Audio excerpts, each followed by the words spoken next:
Good morning students. Welcome to social science class. History lesson 1 Educational development in India. இந்தியாவில் கல்வி வளர்ச்சி. It is the 8th standard term 2 lesson 1. Education in the British rule. ஆங்கிலேயரின் ஆட்சியில் கல்வி. History of education in British rule can be divided into 4 periods. ஆங்கிலேயர் ஆட்சி காலத்தில் இந்திய கல்வியின் வரலாறு 4 கட்டங்களாக பிரித்திருக்கிறார்கள். From the early days of British rule up to 1813, அதாவது ஆங்கிலேயர் ஆட்சியில் ஆரம்ப காலத்தில் இருந்து 1813 வரை. Period from 1813 to 1853, 1813 முதல் 1853 வரை. Period from 1854 to 1920, 1854 முதல் 1920 வரை. Period from 1921 to 1947, 1921 முதல் 1947 வரை. These are the 4 types of periods in the education in the British rule. And then, yes, during the early days, the East India Company followed a policy of indifference and non-interference towards education, as this sector did not form a part of his program. தொடக்க காலங்களில் ஆங்கிலேய கிழக்கிந்திய company இதில் இருக்கக்கூடிய கல்வியின் அலட்சியம் எப்படி sir இருந்தது அப்படின்னு சொன்னால், நான் இன்டர்ஃபரன்ஸாக இருந்தது. அதாவது எந்த விதமான குறுக்கீடும் இல்லாமல் இருந்தது. And then the sector did not form a part of his programme. ஏன்னா இந்த கல்வி திட்டத்தில் இது ஒரு பகுதியாகவே இல்லை. கல்வி என்பது ஒரு பகுதியான ஒரு திட்டமாக இல்லை.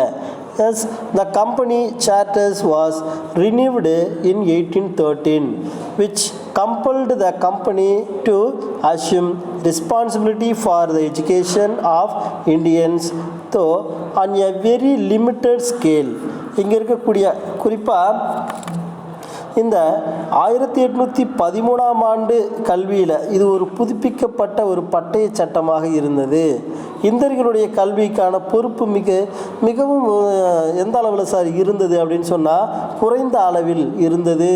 அது மட்டும் இல்லை, அவர்களுடைய கல்வியை ஏற்கும்படியான ஒரு கட்டாயத்தில் இந்திய கல்வி முறை இருந்தது. Besides missionaries, non missionaries like Rajaram மோகன் Roy of Bengal and Pachepar of Madras, W. Fraser of Delhi contributed to the cause of education. இந்தியாவில் இந்த கல்வியை பரப்புவதில் ஒரு முக்கியமான ஒரு குழுவினர்களை சார்ந்திருந்தது. குறிப்பாக வங்காளத்தில் இருந்த ராஜாராம் மோகன் ராய், மதராஸில் இருந்த பச்சையப்பர், டெல்லியில் இருந்த பிரேசர், இவர்கள்லாம் இந்த சமய பரப்பு குழு இல்லாதவர்களாக இருந்தார்கள். அதாவது அவர்களுடைய கல்விக்காக அவர்களுடைய சிறப்பான பங்களிப்பை நாட்டுக்கு செலுத்தினார்கள். And then the second period was also marked by great educational controversies concerning the issues of educational policy. Yes, இந்த இரண்டாவது கட்டம் அப்படின்னு சொல்லலாம். ஃபர்ஸ்ட் பேஸில் அவங்களுடைய கல்வி முறைகள் அறிமுகப்படுத்தப்பட்டது. இந்திய கல்வி முறை மிகவும் குறைவான அளவில் இருந்தது. Yes, the second period was also marked great educational controversies. இந்த இரண்டாவது கட்டமும் கல்விக் கொள்கையை பின்பற்றியது. அதாவது குறிப்பாக இஷ்யூஸ் ஆஃப் எஜுகேஷனல் பாலிசி, பயிற்று மொழி கல்வியை பரப்பு முறையில் நிறைய பிரச்சனைகளையும் இது நிறைய கருத்து வேறுபாடுகளையும் கொண்டிருந்தது. என்னென்ன? Medium of instruction and method of spreading education. Yes, எந்த மொழியில் படிக்கணும், எந்த விதமான மெத்தட், எந்த விதமான கல்வி திட்ட அமைப்பு முறைகளை படிக்கணுன்றதில் நிறைய குளறுபடிகள் இருந்தது. First there were the Orientalists who supported the preservation of Oriental learning and the use of Sanskrit and Persian as the media of instruction. இந்த ஆரம்ப காலத்தில் இந்த கீர்த்திசைவாதிகள் அப்படின்னு நிறைய பேர் இருந்தாங்க.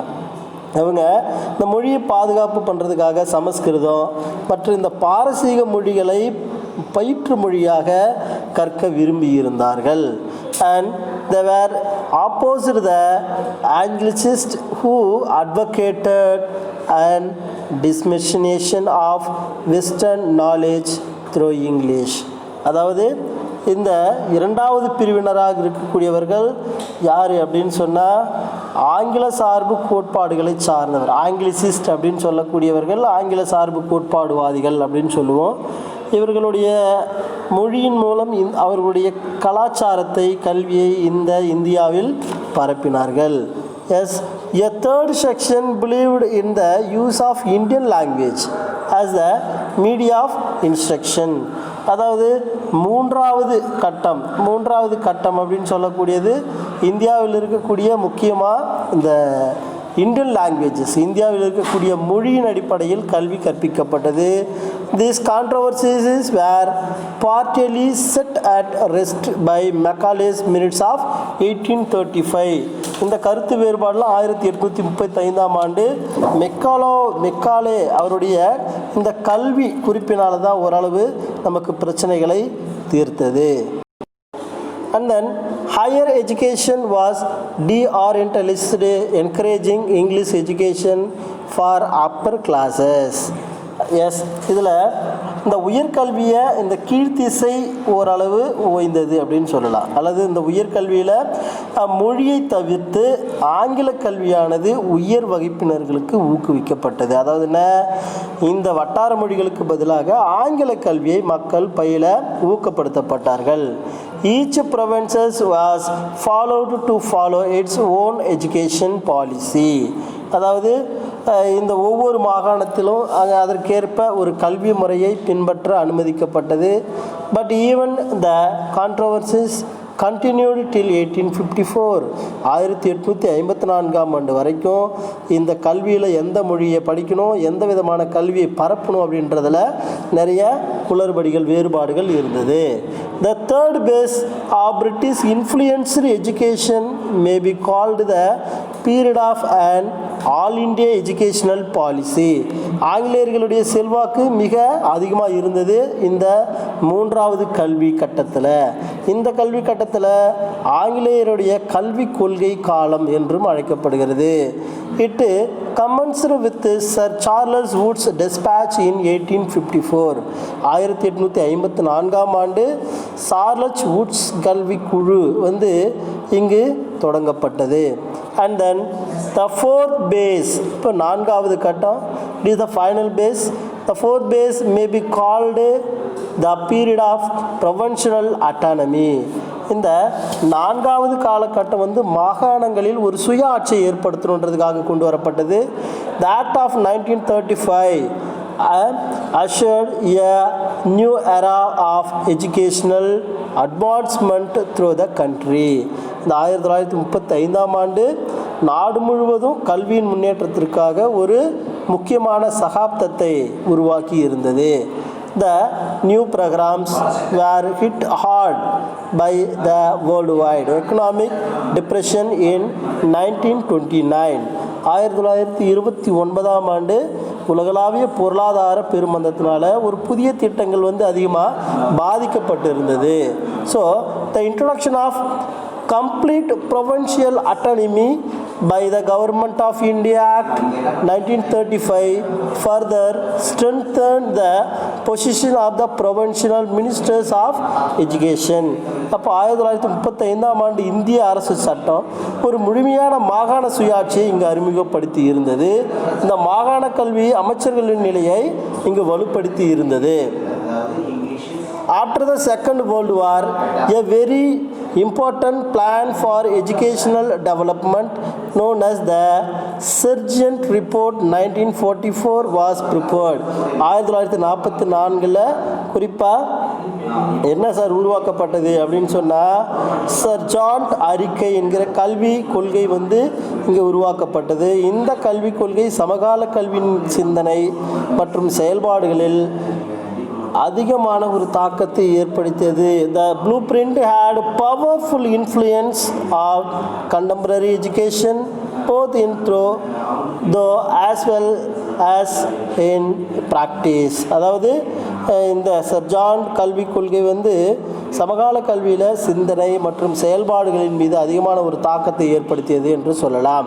And then next, yes, in 1813 the East India Company was compelled to accept the responsibility for the education of the Indians. இந்த 1813 கிழக்கிந்திய கல்வி நிறுவனம் இந்தியர்களுடைய கல்விக்கான பொறுப்பை உறுதிப்படுத்த இங்கே நிர்பந்திக்கப்படுத்தப்பட்டது. Charter of act of 1813 made a provision for an annual grant of a sum of 1 lakh rupee for the promotion of education in India. இந்தியாவில் 1813 ஆண்டு கொண்டு வரப்பட்ட பட்டய சட்டம் இந்தியாவில் கல்வி மேம்படுத்த உதவி செஞ்சது. இது ஆண்டுதோறும் 1 லட்சம் ரூபாயை தொகையாக இந்த கல்வி மேம்பாட்டிற்காக வழங்கப்பட்டது. The Oates Dispatch in 1854 is called the Magna Carta of English education in India because it was the first declaration of British education policy for educating the masses at all levels. Woods கல்விக் கொள்கை அப்படின்னு சொல்லக்கூடியது 1854 கொண்டு வரப்பட்டது. இந்தியாவில் ஆங்கில கல்வியினோடு ஒரு மகா சாசனம் என்று இது அழைக்கப்படுகிறது. ஏன் சார் அப்படின்னு சொன்னால், அனைத்து விதமான நிலைகளில் உள்ள மக்களுக்கும் கல்வியை வழங்கும் என்ற ஒரு கொள்கை வந்து முதலாக இங்கு கொண்டு வரப்பட்டது. But it resulted in the complete control on state education, divorcing it from Indian ideals and culture. ஆனாலும் இந்தியர்களுடைய கொள்கைகளையும் கலாச்சாரத்தையும் விலக்கி வைத்து ஒரு மாநிலத்தில் ஒரு முக்கியமான கல்வியின் மீது முழுமையான ஒரு கட்டுப்பாட்டை ஏற்படுத்தியது. And then next one, Wardha scheme of education 1937. Yes, in 1937 Wardha கல்வி குழு அப்படிங்கிற வாரதா கல்வி திட்டம் வந்து கொண்டு வரப்பட்டது.